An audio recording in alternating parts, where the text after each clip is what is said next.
kawan-kawan kita yang putus kaki, yang kena booby trap, yang perut dia terbarai kena booby trap.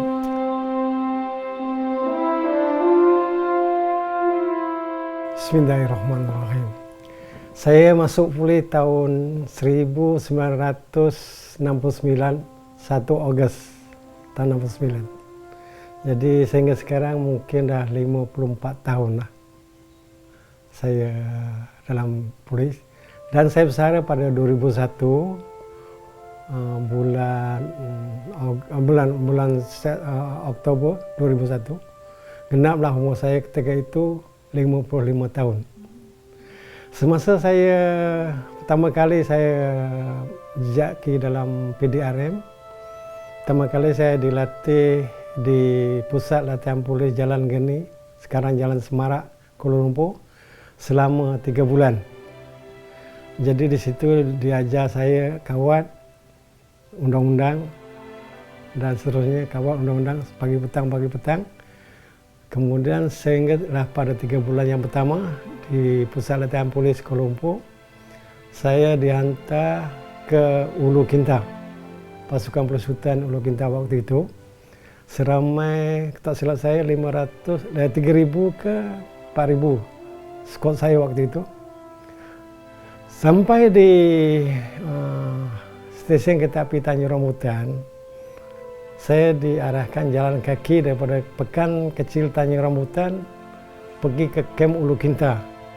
Lebih kurang dalam 15 km ke 12 km.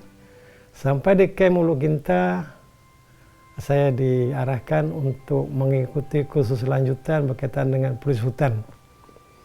Semasa di Ulu Kinta itu saya diajar banyak pengalaman dan berkaitan dengan senjata, berkaitan dengan musuh.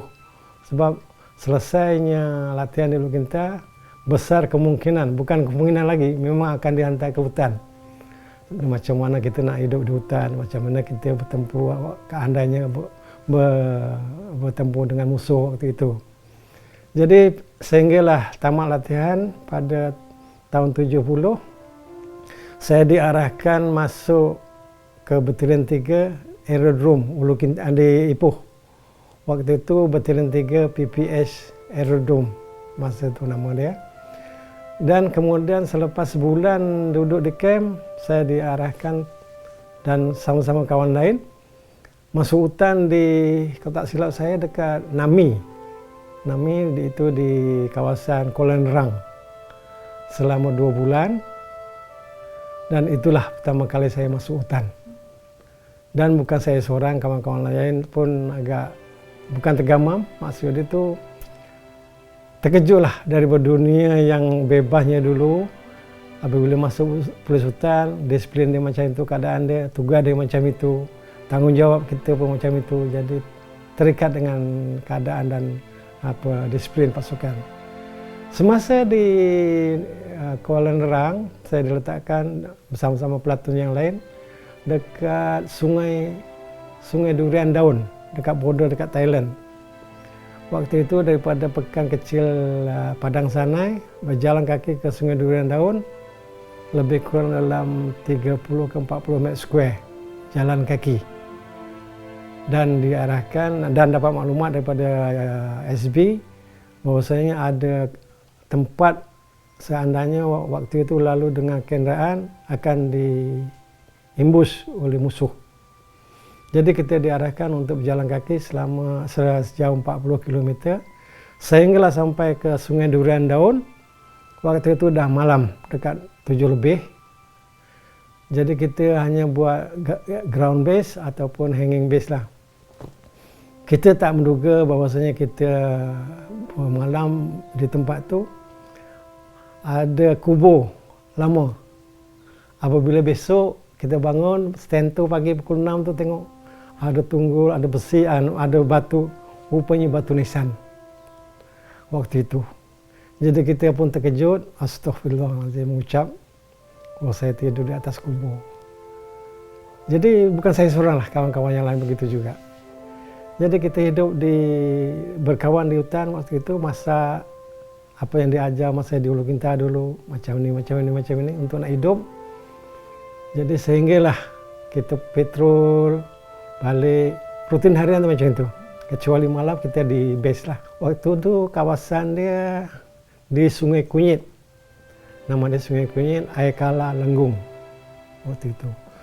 Jadi dipahamkan memang ada segerombolan komunis fighting group. Memang kita nak ikutlah jejak dia. Jadi secara kebetulan masa kita patrol tu kita bertemu dengan komunis tengah bakar lutung kat tepi batu tu lah. Jadi Ricky Group yang pertama nampak bandit. Kita Ricky Group bagi arahan musuh ada kat depan. Jadi kita down. Dan sehingga dipastikan apa namanya grup yang pertama tembak dia pun melawan tak tahu dia sama ada dia pun nak melawan untuk kita, tapi biasanya kalau untuk melawan nak bunuh lah, tapi kita dah stand down dulu dah. Jadi kedudukan waktu itu hujan renyai-renyai, kita pun tepi sungai. Apa yang saya katakan tadi, untuk nak menyelamatkan diri itu kita mana yang sempat kita sungai lah, tak bergerak langsung. Sehinggalah satu hari satu malam. Cuma takdir yang menentukan waktu itu. Itu pengalaman yang saya alami lah. Dan sebelum itu pernah juga kita ikut trek bandit ni. Bandit tengah masak satu kawah yang besar, dipanggil waktu itu bukan ubi caring, ubi gajah. Dia racik, dimasak dalam kawah. Kita sampai dia pun tuang kuali itu tuang, dengan asap itu tengah naik lagi. Dengan air panas itu, dengan ubi yang direbus itu dituang, dia pun nak menyelamatkan diri. Jadi baki-baki yang dia tak sempat itu kita kutip lah. Dan kita bermalam di situ juga. Kebetulan cuaca pula tak baik waktu itu, hujan lebat. Jadi setakat mana yang kita untuk nak selamatkan, kita pasanglah ponco lebih kurang untuk jangan kesejukan kena hujan. Kita pun bermalam di situ semalam, sehingga dapat arahan daripada HQ mengatakan kita boleh gerak lagi. Follow up lah, ikut sehingga mana kita dapat jejaki musuh tu tadi. Sebenarnya kita operasi waktu itu kita nak menyekat pergerakan komunis supaya jangan masuk ke Malaysia. Kita nak hendakkan bandit itu masuk ke kawasan Thailand. Sebab waktu itu dia komunis dia ambil rekrut daripada pemuda asli, perkampungan asli. Orang muda asli di komunis masuk kawasan perkampungan asli, dia masuk komunis, diajak ke Thailand, direkrut kat sana lah untuk nak melawan pasukan Malaysia ni. Waktu bertempur tak ada. Cuma kita waktu itu apabila kita patrol dalam standard line dalam 30 orang tu patrol. Yang jadi tanda tanya tu memang ada rehat. Bila stand down kita rehat. Kalau pelatuan komando rehat, kita rehat lah. Waktu itu biasanya orang lama dalam pukul 12 ke 1 itu kena rehat. Sebab waktu itu burung-burung pun tak terbang. Manusia kena rehat.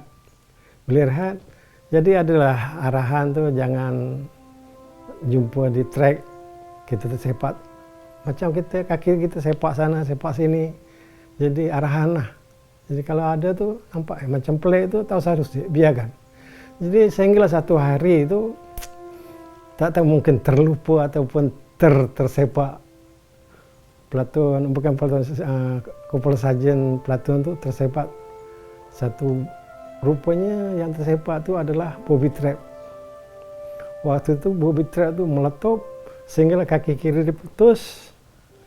Waktu itu pergerakan kita agak lambat, bantuan kita lambat.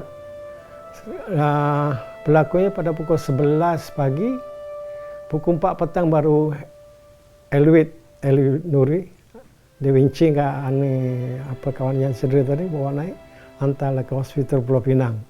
Kaki dah putus dah, kita balut dengan kain uniform hijau tu, kaki naik ke atas supaya pendarahan tu jangan laju sangat lah. Dan akhirnya mungkin ajar dia sampai itu, belum sampai hospital pun sarjan tu dah meninggal, dipahamkan. Jadi itulah salah satu pengalaman yang saya kata cukup menyedihkan lah. Sebab menyedihkan tu apabila kita tak melawan.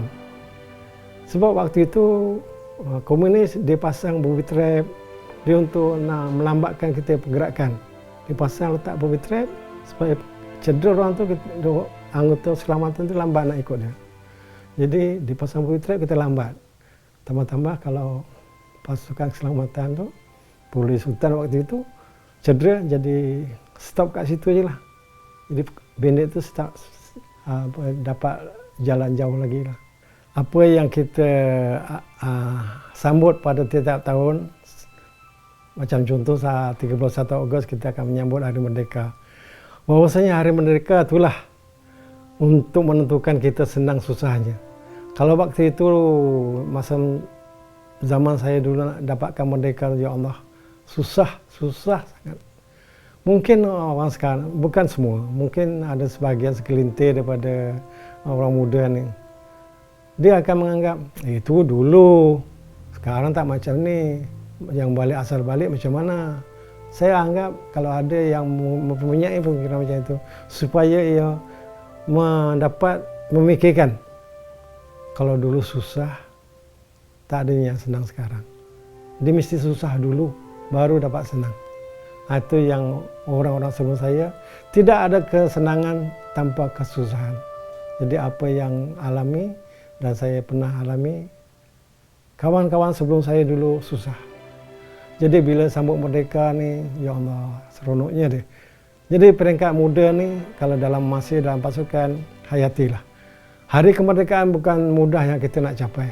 Bukan atas kertas yang kita dapat. Merdeka bukan. Merdeka itu ada slogan dia. Tapi untuk mendapatkan ayat merdeka itu, satu perjuangan yang cukup memerlukan. Sebab masa itu walaupun saya zarurat itu dah penghujung, kesan pada saya itu masih ingat lagi. Bukan macam merdeka saja. Merdeka tetap merdeka, tapi untuk mendapatkan kemerdekaan, satu kepuasan tu, dia kena susah. Baru Alhamdulillah dapat aku hidup. Dan mana kawan-kawan yang pergi dulu tu dah bagian masing-masing. Mana yang hidup tu, bantulah orang muda ni. Dia tidak akan senang kalau tak ada susah dulu. Apa jua jabatan, dia kena susah dulu, baru dapat menghayati apa itu kemewahan. Tanpa susah, tidak ada kesenangan. Itu sebagai pedoman untuk kita lah.